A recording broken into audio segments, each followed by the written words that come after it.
नमस्कार दोस्तों, inside homeopathy के एक नई वीडियो में आप सभी का स्वागत है। बहुत दिन हो गया हम लोगों ने किसी दवा के बारे में डिस्कस नहीं किया, तो आज हम लोग एक मेडिसिन के बारे में डिस्कस करेंगे जिसका नाम है एपिस निग्रा। इसको कॉमनली ब्लैक स्पर्स भी कहा जाता है। ये एक पाइन जाति का वृक्ष है। पाइन मतलब चीड़ के वृक्ष नहीं होते, उस तरह का वृक्ष है जो अक्सर ठंडे प्रदेशों में पाए जाते हैं। जैसे हमारे देश में भी जब आप कश्मीर के साइड जाएंगे, ओके, मनाली, ऐसी जगहों पे, शिमला, यहाँ पे चीड़ के वृक्ष आपको दिखेंगे।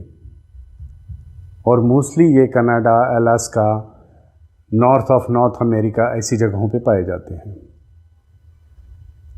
तो इस दवा के गम से हमारी ये दवा तैयार होती है। इसके वृक्ष से एसेंशियल ऑयल बनाए जाते हैं जिसका उपयोग इन्फ्लेमेशन में किया जाता है, खासकर रेस्पिरेटरी इन्फ्लेमेशन में। इसके एसेंशियल ऑयल का उपयोग मेडिटेशन में भी किया जाता है, इमोशंस को बैलेंस करने में भी किया जाता है। ओके, इसका जो गम रहता है, जैसे होम्योपैथी में दवाई बनाई जाती है, वैसे इसके गम से च्युइंग गम बनाया जाता है जिससे दांत वगैरह मजबूत रहते हैं, गम्स में से ब्लीडिंग नहीं होती, ओके, या बैड ब्रेथ नहीं होता, मुंह से बदबू नहीं आती। इस वृक्ष की लंबाई लगभग 50 से 60 फुट तक होती है। ओके, होम्योपैथी में इसका उपयोग खासकर डाइजेशन में किया जाता है, अनिद्रा में किया जाता है, स्लीप प्रॉपर नहीं होती है। देखिए, जहाँ तक बात होम्योपैथी की है या होम्योपैथिक दवा देने की है, तो जब तक सिम्टम नहीं मिले तब तक दवाई नहीं दी जाती। ओके, लेकिन फिर भी इस दवा को देखा गया है कि जो ओल्ड एज के लोग होते हैं उस पे ये दवा ज़्यादा कारगर सिद्ध होती है। लेकिन अगर बच्चे में भी इसके सिम्टम हैं तो दिया जा सकता है, बट मोस्टली ऐसा देखा गया है कि ओल्ड एज के लोगों में ये ज़्यादा इफ़ेक्टिव है ये मेडिसिन। ओके, खासकर वो बुज़ुर्ग जो बहुत अधिक मात्रा में चाय, कॉफ़ी या तंबाकू का सेवन करते हैं। ओके,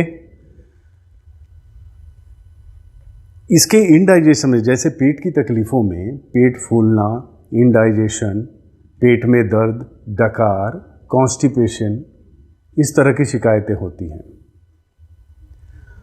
अक्सर होता क्या है दोस्तों कि जैसे ही रात होती है ये रेस्टलेस हो जाता है। रेस्टलेस होने की वजह से इसे नींद नहीं आती, फिर ये चाय या कॉफ़ी या तंबाकू का सेवन करता है। ओके, फिर भी बड़ी मुश्किल से नींद आती है। उसके बाद इसको नाइटमेयर्स आते हैं, एंग्सियस और फ्राइटफुल ड्रीम्स आते हैं। और एपिस निग्रा में एक खास चीज़ है कि जब ये सोया रहता है ना, तो अचानक इसको भूख लगती है, तो वो उठता है, खाना वगैरह खाता है, फिर सोता है। ये सारे प्रोसेस में जो एक साउंड स्लीप मिलना चाहिए इंसान को, वो नहीं मिलता, वो मिस हो जाता है। तो जब ये सवेरे उठता है ना, तो थका थका रहता है, डल रहता है, नींद आती है उसे, एक्टिव नहीं रहता, पेट साफ नहीं होता इसका, क्योंकि लॉस ऑफ स्लीप भी कॉन्स्टिपेशन की एक मेजर वजह है। तो इसका सवेरे जब पेट साफ नहीं होता, डलनेस रहता है, नींद नहीं आती है, इस वजह से इसको भूख भी नहीं लगती। तो एबिस निग्रा के जो पेशेंट होते हैं ना, सवेरे आप देखेंगे तो उनको खाने की इच्छा नहीं होती, बट दोपहर और शाम होते होते, या दोपहर को ही पकड़िए, इनकी एपेटाइट वापस आ जाती है, भूख वापस लगने लगता है। और कभी कभी ये लोग दबा के खा लेते हैं खाना, फिर उनको इंडाइजेशन होता है, पेट फूल जाता है, डकारें आने लगती है, बदहजमी हो जाती है।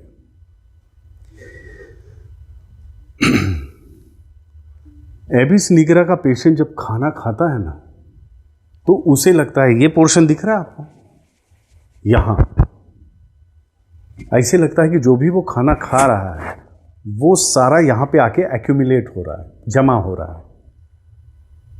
तो यहां पर उसे भारीपन महसूस होता है। इसको पिट ऑफ स्टमक बोलते हैं।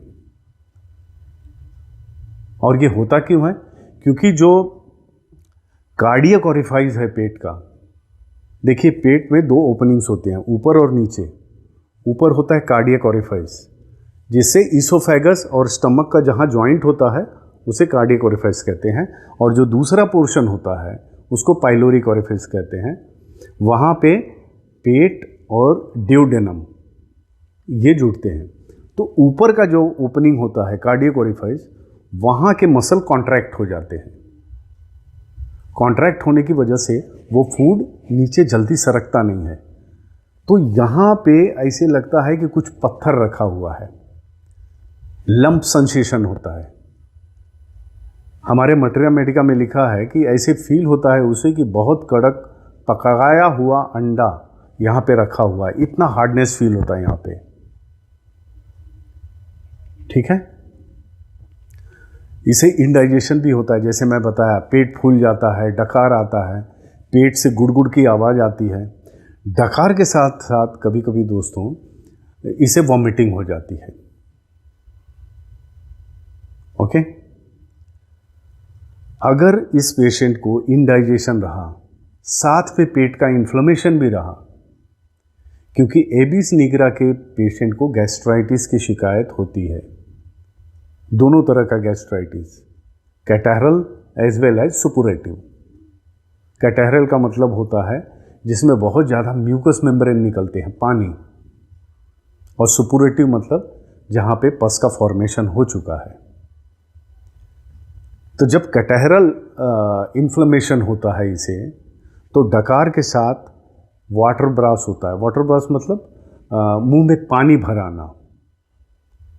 वाटर ब्रास का मतलब होता है एक गैस्ट्रो इसोफिजियल रिफ्लेक्स है, जहाँ पर पेट का म्यूकस मेम्ब्रेन और पेट के अंदर जो एसिड है और पित्त है, ये सब मिल जाते हैं और वो पानी ऊपर आता है मुंह में। तो कभी कभी उसका स्वाद कड़वा होता है और कभी कभी खट्टा होता है। ठीक है, हम जहाँ थे वहाँ से बात करते हैं। अगर इनडाइजेशन के साथ इसे इन्फ्लेमेशन होता है, तो जब भी डकार आता है इसे वॉमिटिंग आने के चांसेस बहुत बढ़ जाते हैं। ओके। खाना खाने के बाद इसे तकलीफ होती है, जैसा कि मैं बताया, यहाँ पे ऐसे लगता है कि लॉज हो गया है।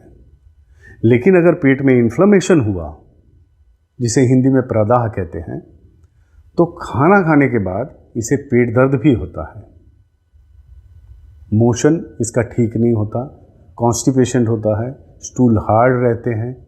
ओके। इस तरह की इसको गैस्ट्रिक शिकायतें होती हैं।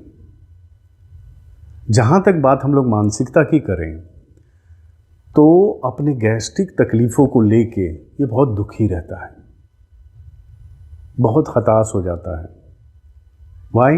बिकॉज ये हेल्थ को लेके बड़ा कॉन्शियस होता है। मानसिकता में ये कहीं देखा जाता है कि ये कई जगह पे बहुत सेंसिटिव है, जैसे रिप्रोच को लेके। रिप्रोच मतलब कटाक्ष मारना या कड़वे शब्द बोलना, ये बातें इसको दिल पे बहुत लगती हैं। लेकिन ये प्रति उत्तर जल्दी नहीं देता। वो दुख या वो कटाक्ष को अपने मन में ही रखता है। इसलिए मानसिक तकलीफ़ों से जूझते रहता है या अंदर से चिड़चिड़ापन बना रहता है। लेकिन अगर पेट में इन्फ्लेमेशन है तो इसको चिड़चिड़ापन हमेशा बना रहता है दर्द की वजह से, क्योंकि जब जब इसे दर्द होता है तब तब ये कमज़ोर महसूस करता है, वीकनेस फील करता है ये। इसलिए पेन बहुत तकलीफ देता है इसे। इसके जो डिस्चार्जेस होते हैं एबिस निग्रा के, वो एक्रिड और कोरोसिव होते हैं, यानी जहाँ पे लगता है वहाँ पे लालिमा हो जाती है या कभी कभी खाल उधड़ जाता है। कम मात्रा में डिस्चार्ज होते हैं, जैसे नेसल डिस्चार्ज हुआ या कहीं का भी डिस्चार्ज है, उसमें कोरोसिवनेस रहता है, मात्रा में कम होते हैं, स्कैंटी होते हैं। और कभी कभी तो ऐसे होता है कि जो डिस्चार्ज है वो सप्रेस हो गए। अगर डिस्चार्ज एबिस निग्रा के सप्रेस हो गए तो उसकी तकलीफ़ें बहुत बढ़ जाती हैं, और एक बार डिस्चार्ज फिर से शुरू हो गया तो इसकी तकलीफ़ें कम हो जाती हैं। ओके। रात को सोते समय इसका शरीर ठंडा हो जाता है। दोस्तों, इसमें वाइटल हीट की कमी होती है, तो शरीर इसका रात को ठंडा हो जाता है। कभी कभी अल्टरनेट होता है, कभी ठंडा होता है कभी गर्म होता है, तो ये कंफ्यूज हो जाता है कि अरे ये क्या हो रहा है मेरे साथ।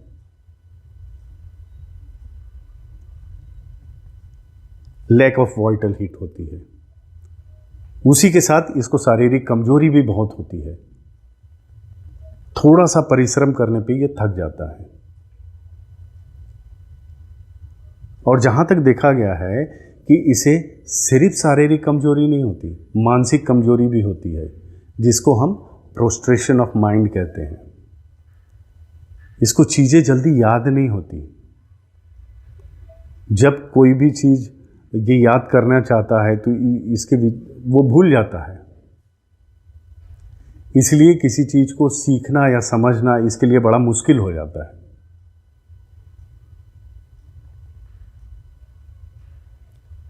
ठीक है दोस्तों, एक छोटी सी दवा है, बहुत बड़ी नहीं है, तो इसमें इतनी ही सारी चीज़ें हैं, ज़्यादा नहीं है। कुछ सिम्टम और हैं जो आपको याद रखना चाहिए एबिस निग्रा में, जैसे इसके हेडेक बर्स्टिंग होते हैं और पेशेंट को ऐसे लगता है कि कील से सर को दो भागों में डिवाइड कर दिया गया है। इसको लैक्रिमेशन होते हैं, आँखों से पानी गिरता है, खासकर तब ये जब जम्हाई लेता है।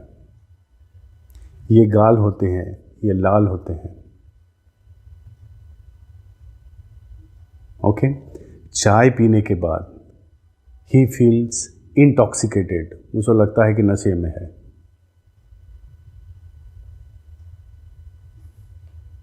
कॉफ़ी पीने के बाद इसको कॉन्स्टिपेशन की तकलीफ़ें बढ़ जाती हैं।